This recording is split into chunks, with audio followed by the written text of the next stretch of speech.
Bonjour, vous avez devant vous donc l'exercice que je vous avais distribué, le bac juin 2018 Métropole. Donc l'exercice 2, c'est service et réception au volleyball. La première partie, c'est une partie qui n'est absolument pas à votre programme cette année, ça sera pour l'année prochaine. Donc là, vous devez lire l'énoncé. Vous regardez et vérifiez que sur le schéma, vous avez bien toutes les données nécessaires. Il vous manque juste, donc G est égal à 9,80 Newton kg moins 1.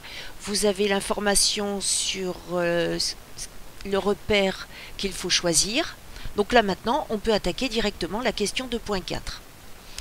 Donc afin de déterminer la vitesse du ballon, au moment où il touche le sol, on effectue une étude énergétique.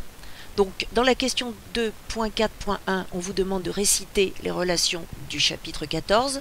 Donc, vous devez donner celle de l'énergie cinétique, énergie potentielle de pesanteur et l'énergie mécanique. Vous faites très attention aux unités et vous n'oubliez pas que pour la masse, si on vous donne la masse en grammes, il faudra évidemment convertir en kilogrammes, puisque ça, c'est le piège.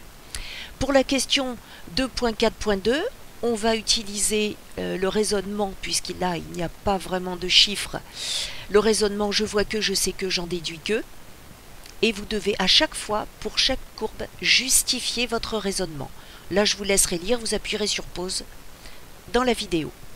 Ensuite, vous avez donc pour la question 2.4.3, à l'aide de l'étude énergétique précédente, déterminer la valeur de la vitesse du centre du ballon V-sol lorsque le ballon touche le sol. Donc là, vous appliquez le fait que l'énergie mécanique est constante. N'oubliez pas de lire en dessous du schéma, il y a un texte qui vous indique le but de cet exercice est de déterminer la valeur de la vitesse initiale du ballon, de vérifier la validité du service et d'étudier la réception du service par un joueur de l'équipe adverse. Pour cela, on étudie le mouvement du centre du ballon sans tenir compte de l'action de l'air, de la rotation du ballon sur lui-même, vous savez les effets Magnus, slicé ou lifté, et de ses déformations.